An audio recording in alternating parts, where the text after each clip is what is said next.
I have the opportunity to give back. That's my main goal. Like I just want to give back. Once I have that opportunity to give back, like that's my definition of success, being able to, share. You keep overlooking life, but that's the biggest blessing. Just engage with who you are and throw the biggest wedding. Just think of this as food for thought. You feel I'm overstepping. I got a good degree in knowledge if it's ever question. I'd rather see you shining than a Hey, hi, diamond. hello. Welcome to Chasing OK Life's Marathon, a podcast about anything and everything presented by LiveOK. LiveOK is centered around promoting mental health awareness. Visit Shop LiveOK, that's ShopLiveOK.com, where the proceeds go towards making a difference. Now let's get into it. Hey everybody, welcome back to another episode of Chasing OK Life's Marathon. As you can see behind me, it's kind of blurred out because we got that theater mode, portrait mode going on, but we got some new additions, got some bookshelves, got some items. So I'm just trying to make the scenery look all nice and great for y'all. But I just got a few quick subjects I want to touch on tonight. I am recording that night. I am tired, but I have to get this out because I'm trying to stay consistent. Consistency is key. Gotta, work my marketing up. Gotta, keep pushing the product, keep pushing the product until, I get those 100 subscribers, and that one of those lucky few will get the $150. Y'all need to keep liking, sharing, subscribing, do everything below. But, as we always start, I'm not drinking today like I normally sip. I'm just gonna take a shot. So, we are drinking Jack Daniel's honey, Tennessee honey. Real quick, simple. It's a nice mixer. It's a nice sipper, but we're just gonna take a shot of it. So here's to everybody. Maybe I'll take half the shot and then I'll toast to y'all at the end like I always do. So there.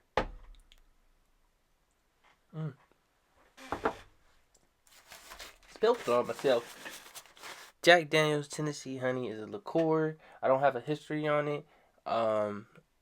I'm just, taking a little sip today and a little sip at the end and try not to ramble, which I'm already doing. Why do I ramble every episode? That's what we do. But just to get into a couple things, I said it before, I'll say it again. This is not a political podcast. It's not a religious podcast. Try to stay away and avoid those things. But for my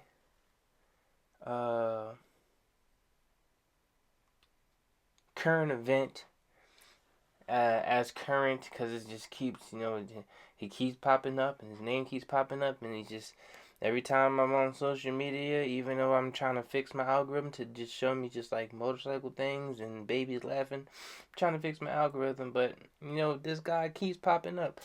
But the reason why I want to bring up this guy was because I'm curious. Everybody's talking Epstein files. Show us the list. Yes, should be, brought to life. I'm gonna rephrase that. PDF files should be brought to life, because I don't know if I'm allowed to say that word on YouTube. I'm not trying to get canceled, but they should be brought to light. They should be prosecuted. They should be, buried underneath the prison. But my question is, once the list comes out and you know who is on the list and we see it, what happens next? Do we like remove him from office and then VP takes charge, or do we just like take out that his whole thing and just restart, just hold like a whole new election, just like we just be stagnant for like a few months? I don't know, because I'm that's getting too political, and I don't want to get into. But I'm curious on the steps that will be taken after you see that the person that you wanted to be in charge is now, on his 34th. I don't know, is it 34 or 35? I don't know. He's in the 30s, felony, and this one is, pretty substantial. Because who would want, a PDF file in office? It's kind of weird.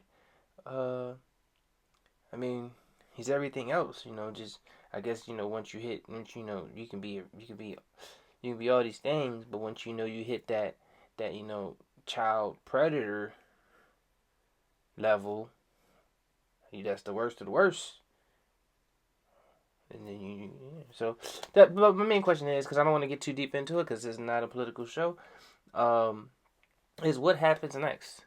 I see the updates. I see the reports. I try to stay in tune with the news. But I don't see anybody saying what happens next. Do we just be like, oh, okay, he's on this. Approval ratings go to -2, but he's still in charge. I don't understand what happens next. And if he made up the rule that a sitting president can't be, prosecuted for his actions, does he get prosecuted because these are previous actions before he ran for office way back when? And I keep hearing that he may, pardon old girl who was like co-ringleader. So if she gets pardoned, what does that? I mean, that has to tell y'all like, dang, I'm quid pro quo, right? I'm gonna do this for you, so you don't say nothing about what I did. You don't have to serve your 20 years if you just shut up. It's a lot to unpack in America. It's a lot to unpack in the world. But I don't want to get too deep into that. I just have those questions. If you have the answers, if you know, I mean, I could obviously Google it and try to figure it out. But I wanted to bring that question to my people. If you know those 3 people that consistently watch me, I appreciate each and every one of y'all. But I just wanted to pose that question, to see like what's next? What happens next? All these things all these things, all the dominoes keep falling, but when that last domino falls, what happens? But we shall move on. We shall move on to better subjects. I would say a lighter note, but it's not really a lighter note, because as of recently, a lot of people have been passing. A lot of notable people have been passing, and not to dis not discredit. That's not the word I'm looking for, but to lessen the impact of anybody's passing. But a lot of people have been passing as of late, and they continue to pass. And I always thought it was curious. Not really curious. I'm rambling, but the one thing, like when Michael Jackson died, a lot of people died like alongside him, I believe. Or like you see, I think it says like threes, but like when one famous person dies, like 2 or so other famous people die. But like, dang, like what's happening right now? But all that to say is, Malcolm Jamal Warner recently passed. I believe it was drowning in Costa Rica, or yeah, I think it was Costa Rica. He drowned and he passed. Like obviously he's no longer with us. Rest in peace to him.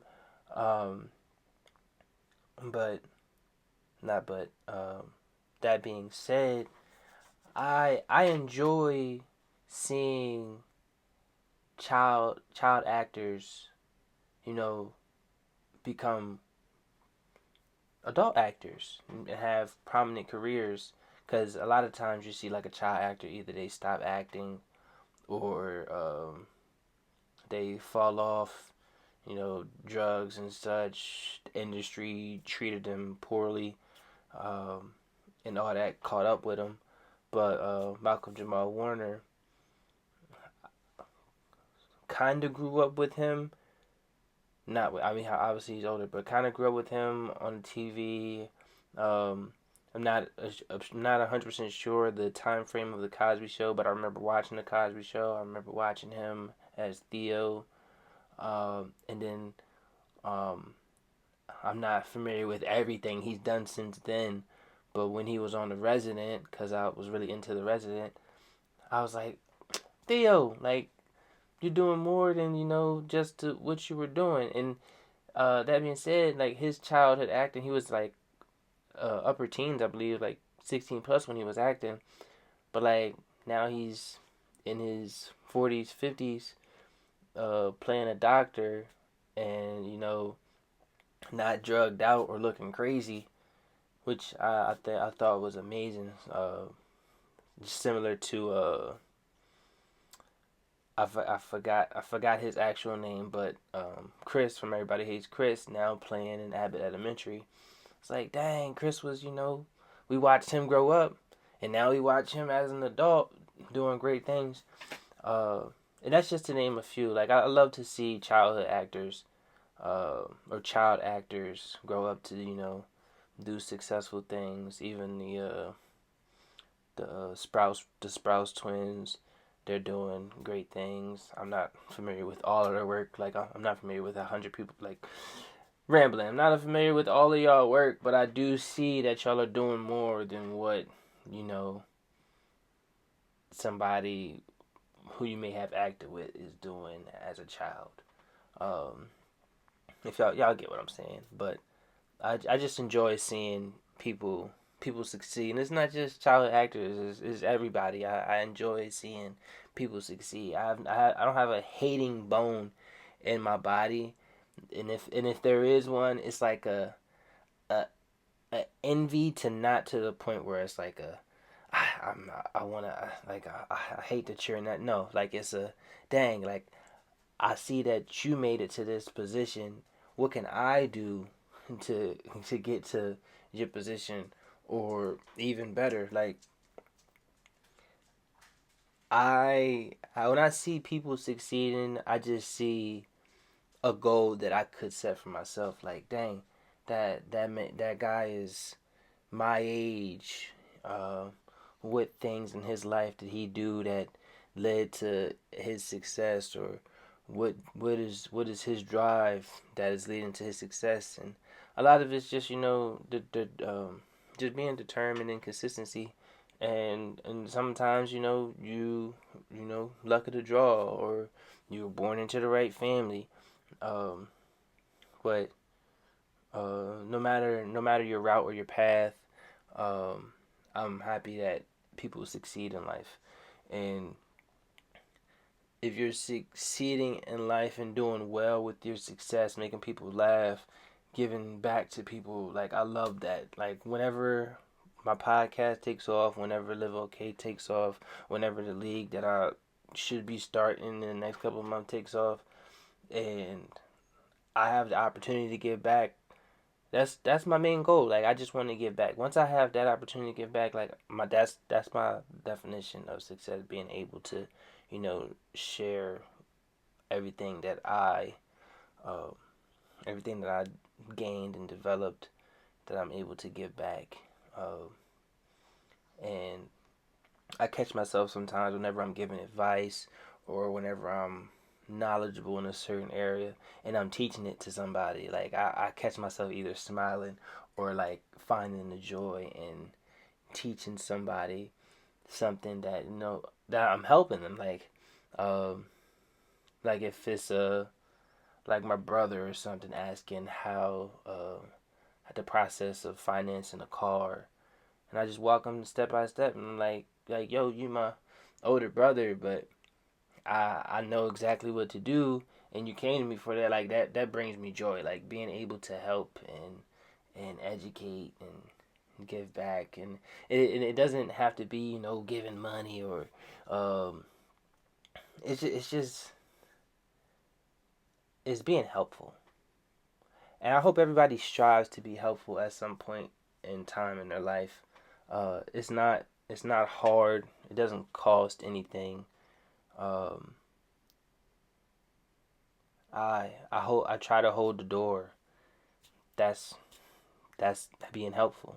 You know, if I see a group of people walking, I'm gonna hold the door for you. Like, that's just how I was raised. That's just who I am as a person. Like, holding doesn't cost me anything but a few seconds of my life to hold the door from somebody, and hopefully they say thank you. And if not, then they don't. Um, but yeah, just try to be helpful to people. And help leads into my next subject or topic that I want to talk about is if you care to ask, you should care to listen, or listen to care, however you wanna phrase it. But I ask everybody that I have onto my pod, like, are you okay? How do you deal with not being okay? And a lot of times, more often than not, they say that they're okay. And I let them know that in times that they're not okay, like, feel free to call on me.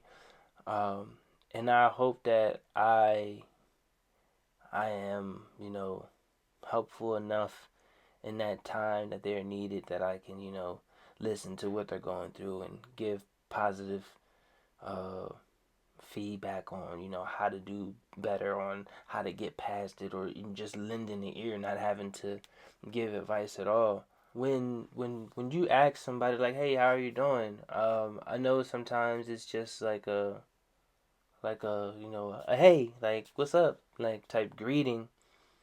But what happens if you say, "Hey, how you doing?" and that person says, I'm not good. I'm not doing all that well." You weren't prepared for that answer.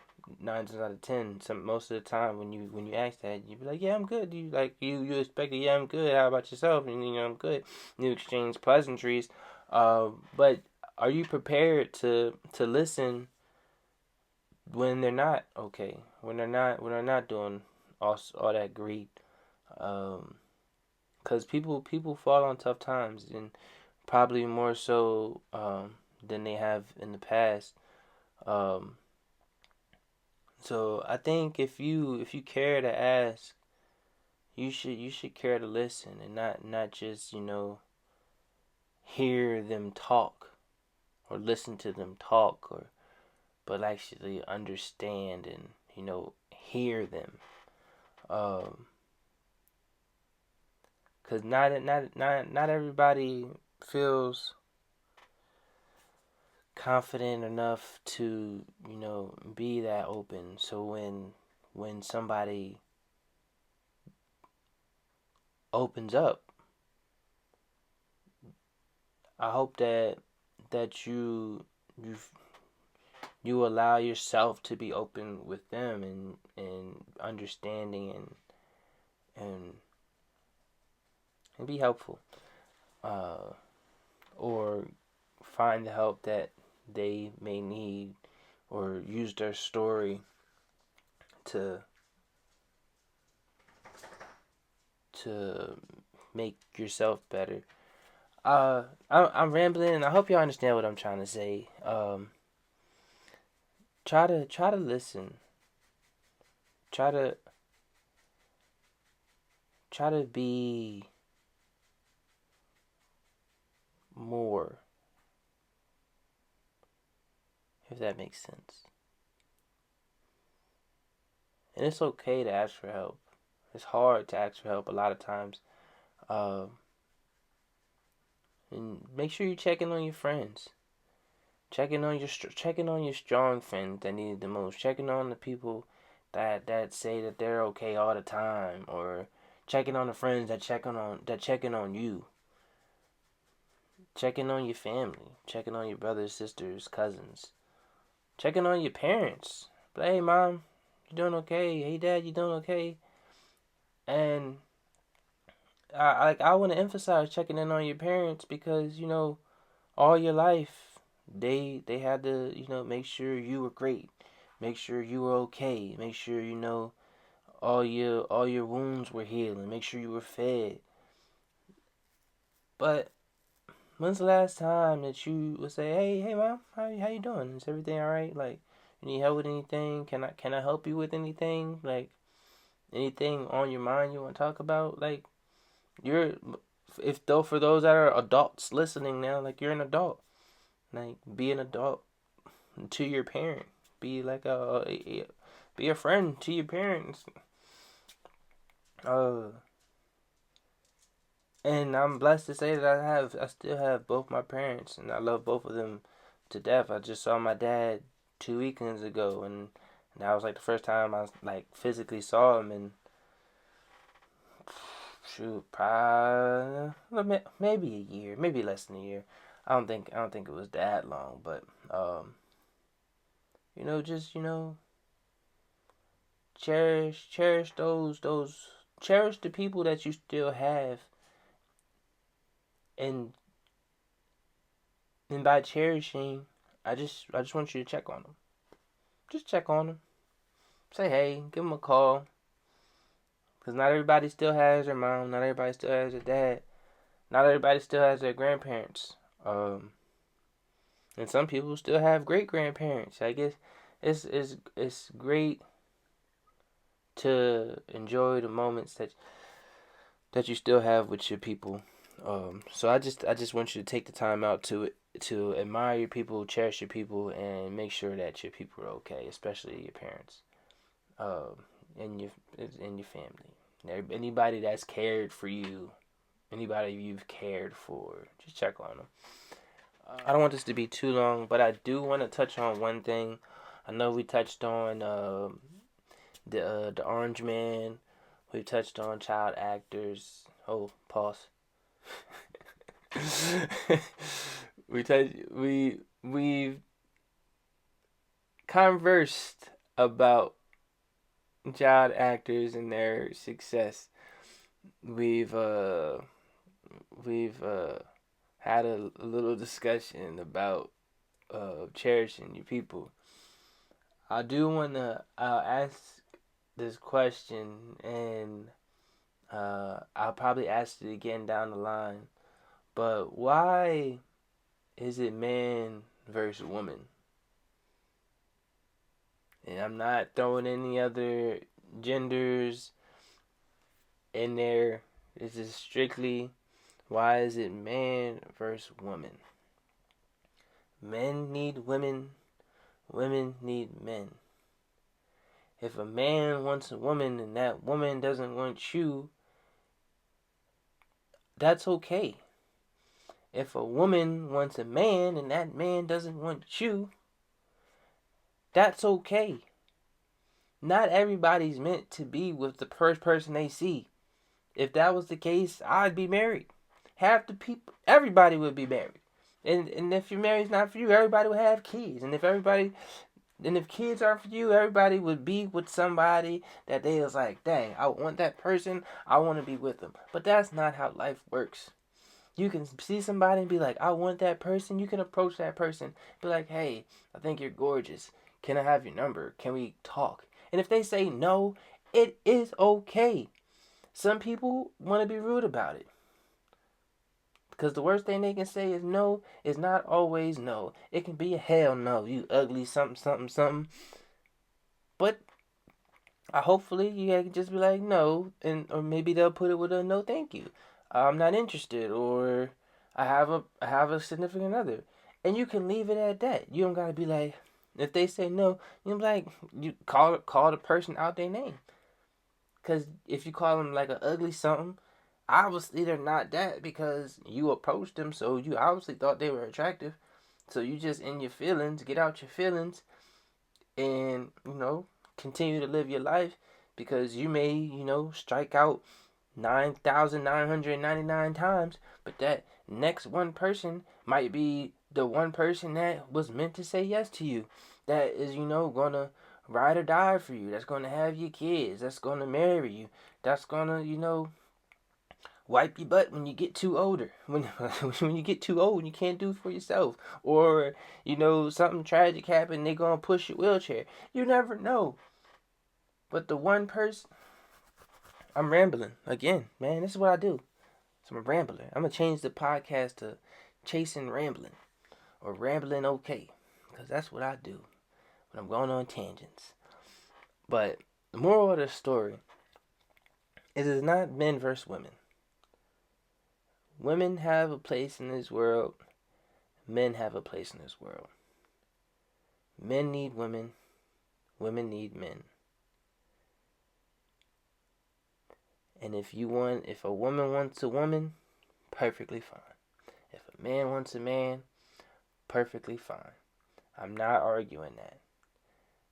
I'm saying that if men and women are at war with each other, the world will end. There will be no more procreation. There will be no more relationships.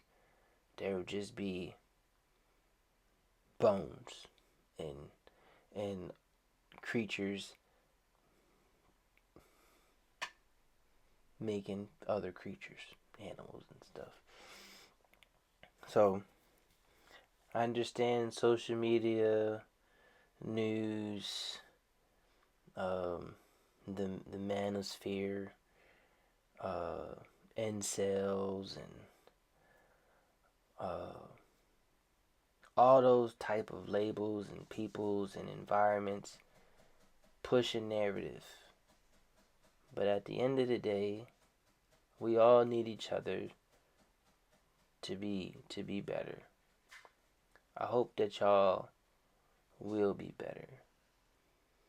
Women shouldn't be afraid to say no to a man.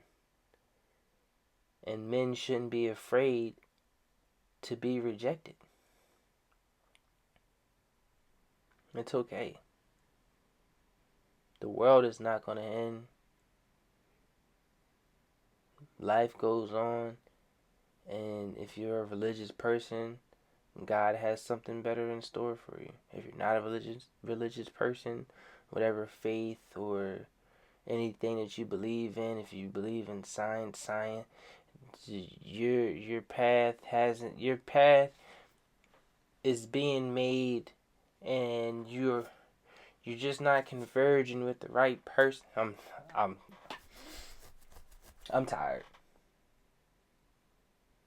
So I'm going to end. Because that's all I want to talk about. Just wanted to put something quick, simple, plain, to the point, direct, ask a couple questions, leave some stuff out there for people to think about. So in hindsight, not in hindsight, that's the wrong word. In closing, I hope that the world, America, our environment, the cities, the states that we live in, the people that we live next to become better. Because right now, it's just a rough patch. History repeats itself if you ignore the history. So learn your history. Learn, continue to learn. I was going to say learn something, but just continue to learn. Learning is great, and you don't have to read a book, or you can go outside. You can find a bug and be like, that was a cool bug. I just learned about a new bug. Continue to learn. Continue to develop. I have a new camera. This is a new camera. I hope that it comes out as great as I think it looks. And then once we have a guest on for our next episode, hopefully that comes out great, because I'm excited for it. I'm excited for the next things that Chasing OK has in store. Rest in peace to those that we lost. Congratulations for everybody that's finding success in life. And it is okay to hear no. But when you hear yes, cherish it. Cherish those people that come in your life. I said it before, maybe not on the pod, but friends, people, they come and go. But the ones that stay are the ones that matter. The ones you cherish, the ones you love the most. And with that, I'll leave you. Keep doing great things. Keep being great. keep chasing okay. Love. Thanks for listening to the Ramblings of a Madman. If you want to come on and have a conversation, feel free to message me at the email in the bio. I'll get back to you as soon as I can. Life is about choices. It would be great if you choose to like, share, and subscribe. Stay safe and be great. Ain't perfect, but ain't no complaining. I know my shit is different. I just can't explain it. Food for thought.